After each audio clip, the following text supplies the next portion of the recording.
This video accompanies a book chapter for the text that you're reading, The Unfavorable Results in Plastic Surgery. Certainly, good results have a tremendous amount to do with patient selection. If you have a superb operation and you do it well, but it's on the wrong patient or on the right patient at the wrong time, you're not going to get a good result. Good clinical judgment is important in patient selection. Unfortunately, most surgeons would agree that good clinical judgment comes from bad clinical judgment. So this textbook, Unfavorable Results in Plastic Surgery, is a real gift to all surgeons as they work through their day trying to pick the right operation for the right patient. Sharing the experience of not just the super results, but the experience of the bad results and helping all of us to have better clinical judgment without going through the agony of experiencing the sequelae from poor clinical judgment. I'm going to talk about 4 areas, really important things that I've learned over my career managing patients with nerve injuries. And I'd have to say that a big part of managing patients with nerve injuries is managing patients' neuropathic pain. Providing movement or sensation is relatively straightforward, lots of quotation marks around that, but dealing with patients with neuropathic pain is really challenging. So I want to talk about something about how I manage my patients with neuropathic pain, talk about the difficult patients, which is really talking about patient selection. I'm going to mention just briefly the scratch collapse test, which has hugely advanced my management of patients with very challenging problems that aren't defined for you by electrodiagnostic findings or imaging. Really no other way to figure those patients out. And the scratch collapse I've found to be hugely helpful. And then wind up with something that pretty much all of us or most of us will have, posture-related upper extremity pain. So let's start with this pain evaluation. I know that many of you have heard us talk about the pain evaluation that we use. I've modified it over the 30 years of my practice, and I give this evaluation to every patient that I see in its entirety, and then what I call the front face of this pain evaluation on every visit as the patient returns. It is the best trick that I have. So that front page over on the far left, patients fill that out at every visit so I can quickly, before I walk in the room, know the status of my patient's overall situation with respect to pain and also other soft issues. The top above that dark bar is the adjectives that the patient wants to use to describe their pain. And that's helpful too, because if it's a dull pressure pain, that is less likely to be neuropathic pain than burning, numbing, and stinging. And more than 4 adjectives means to me that the patient's having a fair amount of trouble. And as you see the patients in the postoperative period, you can just count the number of adjectives and see if they're coming down. So we started this with modifying the McGill pain questionnaire, asking the patients on a scale of 0 to 10 where their pain was, and having them draw it on their body. And then over the years, we've added other lines.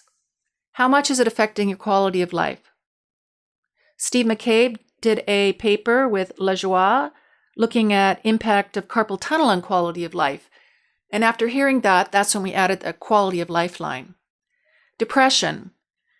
We noted that when we reviewed a number of brachial plexus patients that there was a component of depression. That would make sense. And then Christine Novak did her PhD on some of these issues with nerve injury and showed that fully 50% of patients with any nerve injuries are depressed. We also know that if you aren't depressed, that helps nerves regeneration. Also, if you exercise, that helps nerve regeneration. So treating patients' depression is a great idea, and having an idea about how depressed they are is critical. With the economic crisis that we experienced in 2007, I added the line about anger. And it's interesting how many people come to see me, I haven't even met them yet, and their anger is way over to the right on that line. That's going to impact the type of patient that you're operating on and possibly their results as well. Stress, coping with stress. And then issues about emotional, physical, sexual abuse. I was at a meeting just last May at the American Association of Plastic Surgeons and added that line on childhood trauma after attending an instructional course, emphasizing how important childhood abuse is on the long-term impact on people. So you can look at these 3 front pages, and they are from 3 different patients. And all of them have something going on in their ulnar nerve distribution. But you can see that you would anticipate, if you did an operation for carpal tunnel or ulnar nerve or whatever, that you'd get could get a very different result in these 3 different types of patients. So picking the right operation for the right patient, or at least understanding the type of patient you're operating on. Look at that patient with which we've called complex. There really isn't an area in their body that isn't having pain. So if you were to do a carpal tunnel release on that patient, it's going to give you a very different result from the patient's drawing on the far left. The patient in the middle with the stars and hatches all over the place, we would call that specific. It's a very broad area of pain, but it really does go with the posture-related upper extremity pain that we see very often in patients with multi-level nerve compression and muscle imbalance, or what we now call posture-related upper extremity pain. I'm going to talk about that a bit later. Here's something that I learned from listening to 2 ophthalmologists in the doctor's dictation room talking about a new operation that the ophthalmologists were doing and talking about the indications for that operation and the results that patients might or might not get. And one of the ophthalmologists said, well, here's a contraindication for me for surgery, and that is too many questions. Too many questions after spending a lot of time with the patient talking to them about this quote unquote new operation or operation where there's debate or controversy about it. So here we have a patient who's come in the first visit and they have diagnosed themselves as TOS. They already know that they have TOS, and I have quotation marks around no. So they already, even before they've met me, they're coming in with some amount of information to know that their arm ache or pain or numbness has got a diagnosis associated with it. And then I see this patient for a number of visits. It's a younger individual, so parents are coming with them, and a lot of time going into talking to them about the problem, and then deciding that surgery is the next step. The patient comes back in again, and in my opinion, has too many questions.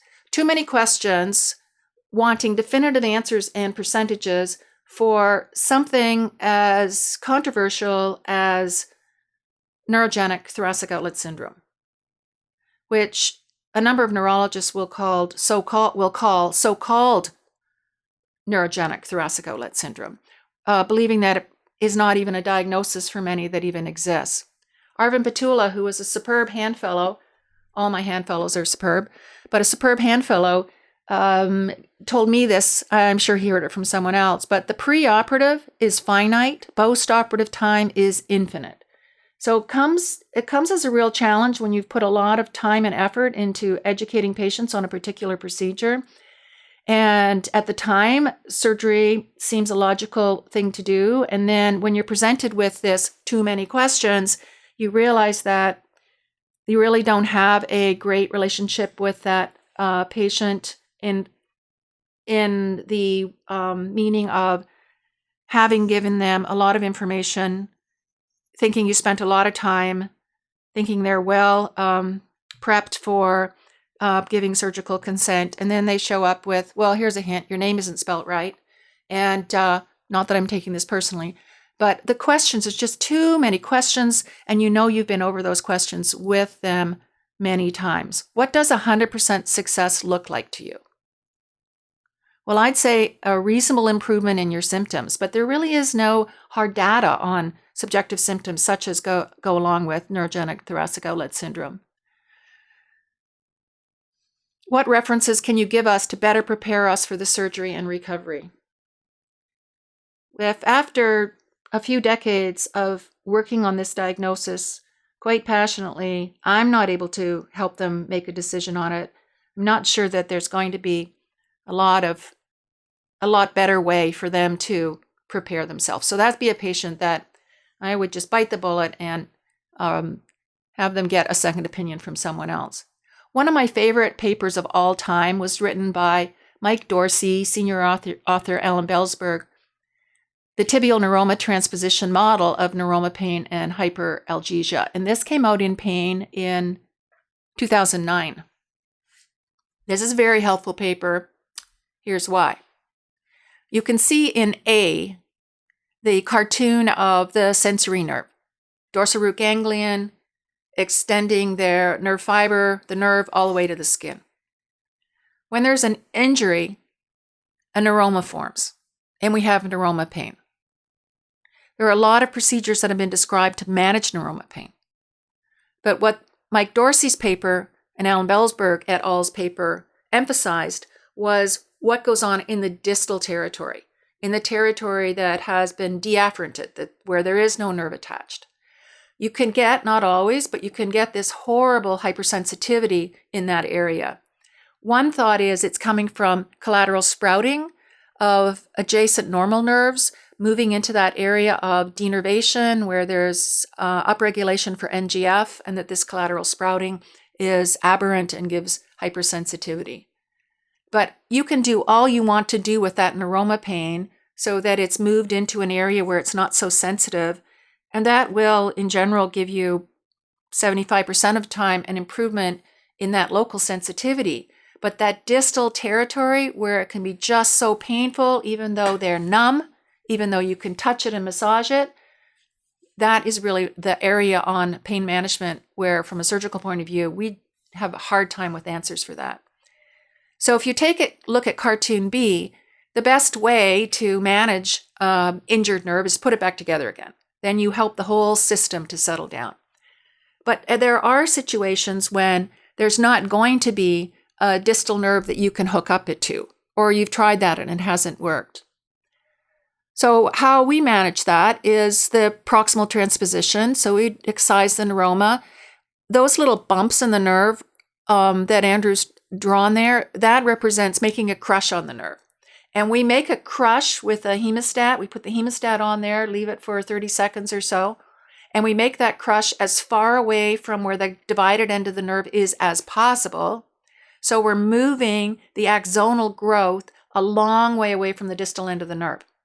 That means we think we're resetting the nervous system with a second-degree axonotometic injury, so it takes a long time for the nerve to regenerate towards that distal stump. And then we'll cauterize it, as Brunelli described, or add a long 5-centimeter nerve allograft, which is acellular, to try to dwindle the nerve regeneration, or even a piece of seprafilm, which we've shown in the lab, also dwindles nerve regeneration. And place that proximal stump in between muscles, so we're not sticking it in a muscle that might have some strange excursion and tug on that end neuroma, but putting it in an intermuscular plane. Here's what we do now in order to try to deal with that hyperalgesia in the distal territory. That's cartoon is in D. At the distal end of the nerve, we take that distal end of the sensory nerve, if at all possible, and sew it in an end-to-side fashion to an adjacent normal sensory nerve. So we're putting some sensation back into that distal denervated nerve to try to provide some normal sensation there. We do that with that end to side, or in high injuries with, say, ulnar or median injuries, we can use cross grafts in the carpal tunnel and Guillaume's canal to try to move some sensation there. But we quickly try to put some sensation back in that distal territory, thinking as much about reinnervating the distal territory appropriately as managing that proximal neuroma. A paper was published in the New England Journal of Medicine in 1979, something like that. I think I have it here. 1978 by James Groves. He called them the hateful patient. I call them the difficult patients. And you can see he described them and labeled them as entitled demanders, whiny non-compliant, non-whiny non-compliant, and dependent clingers. And then in this article, he described why patients would be the way they were, how physicians can deal with them, a lot of really good information. But basically what he was doing was medicalizing these patients for us as physicians so that we're coming to clinic and we see Mr. So-and-so or Miss So-and-so and we go, oh, golly, this is going to slow my day down and not in a good way. We're able to put a diagnosis on that type of behavior, why it is those patients are not the patients we're that joyful to see. And it helps, well, it certainly helps me to balance the negative energy that's starting to come out when I see this type of patient. So I refer that article to you from New England Journal of Medicine way back in 1978. Entitled demanders. In this situation, the patient's demands and your inability to understand or meet their demands can make them angry. You might have picked that already up with that first page of the pain eval. Then the physician themselves can become angry, and it's just a cycle that's not going anywhere. His recommendations are that you acknowledge that they are entitled. In fact, they might demand. In fact, I'll put in my dictation note that the patient's certainly entitled to excellent care and perhaps even should demand it. I may not be able to provide that. Entitled demanding patients, you've seen them, and when you can, even to yourself and your team in the clinic, recognize that, then it calms you down, and you may want to move forward with what Groves is describing here, or you may need to recommend the patient seek another physician if you can't meet their demands that they're certainly entitled to. Non-whiny and non-compliant and whiny non-compliant. So the whiny non-compliants are more challenging than the non-whiny non-compliants, and I think we've seen them, and in those situations, it can give you a whole bunch of new problems if they aren't being compliant, and you need to bring that to their attention. The non-whiny non-compliant are easier to handle than the patients that don't do what you tell them but whine about it. The non-whiny non-compliant, they will, if you sit down and talk to them, perhaps just need closer guidance as to how to manage their situation. But if they aren't compliant, then what you don't want to do is put them in a situation where they're going to have unnecessary procedures just because they're non-compliant. Younger physicians may treat these patients differently than experienced physicians, and you might just find that when you recognize this patient behavior that you really can help them through that one operation, but certainly don't want to get on serial operations for the patients that are nice, they don't complain, but they aren't compliant. They have to have an understanding that they have a role in their own treatment. Dependent clingers. These patients are rugged. They never want you to discharge them. They're sweet, but they take up a lot of your time, and they're demanding, but in a lovely way. One suggestion is that you, and this might be more so for, say, primary care, but where you can't discharge them, you set clear limits so that they're seeing you at a particular time for a particular length of time. But the clingy patient is difficult. They may tell you that every other doctor is terrible and you're the only one that understands them. But for most of us, we just don't have time in a surgical practice to handle that. And then you'll see combinations. I've had some patients that are entitled demanders, whiny, non-compliant, but won't ever let me discharge them. Well, there's a way to get out of that, and we all know that. The scratch collapse test. I started to practice this in 1991, and it is an amazing test for me, but it is a lot of work to perfect. You have to need it in order to stick with this test. It's sort of like golf. Why would anybody golf unless they absolutely had to do it because it was such an important part for their whole well-being?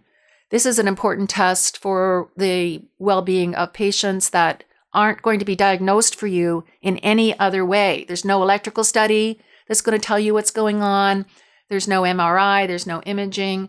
This is the patient with neuropathic pain, pain around the knees after 3 knee replacements, or just really complicated patients. So if you wind up with that type of patient population, then I would recommend that you look at some of the videos that we've prepared for trying to understand and trying to do this scratch collapse test. Bronson and John Beck showed me this test. There were no videos. It wasn't written in a book, and I just worked on it myself. So at least some of the stuff that we have prepared, Lorna Kahn and Andrew Yee and I, would be worthwhile looking at. I'm going to close with this. You see that stick figure in the middle there? That posture, such a common posture in our society now, is not one that bodes well for neuromuscular, musculoskeletal health. Posture's terrible, and patients will have pain relating to this. I certainly have seen many, many surgeons with this type of problem, especially people that have to do a lot of forward flexed at the neck, maybe wearing heavy loops, cardiac surgeons, spine surgeons. And in the early 1990s, there was a lot of controversy about carpal tunnel at the keyboard, cumulative trauma, repetitive strain. I call this now posture-related upper extremity pain. And in the upper left-hand corner, I'm talking about a paper, Cumulative Trauma Disorder, that Christine Novak and I published in Journal of Hand Surgery in 1994. It was hugely controversial. Below that, May 95, July 95, our letters to the editor, which were pretty much disagreeing with our idea about posture-related upper extremity having issues with muscle imbalance and causing increased pressure on nerves. Very controversial. There's many papers I published that I imagine I would think I've evolved from, but this is one that is really important and has only over the decades got more and more true for me.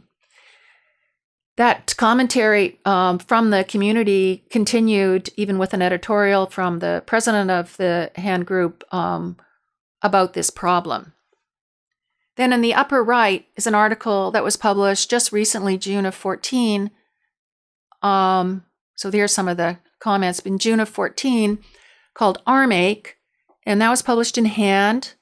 And the concept there was that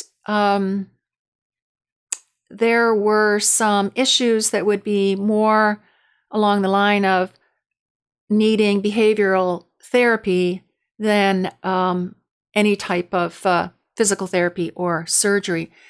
I wrote a letter to the editor regarding arm ache and suggested that within that population of patients with arm ache, otherwise perhaps known as having CTD, RSI, work-related upper extremity disorder, that there were patients that would benefit from conservative management of multi-level nerve compression and muscle imbalance. And then referred back to that 1994 very controversial article that I think is one of the best things I've ever written with Chris Novak, and a book by Shirley Sarman, who was the head of physical therapy at WashU for years. Tremendous book she's written on muscle impairment syndromes. That is all in the physical therapy literature. And then also Florence Kendall's work on muscle imbalance, that this 2005 is a many edition copy of the first book that Kendall and Kendall did with their observation coming out of the polio epidemic with specific muscle imbalance issues that they noted then.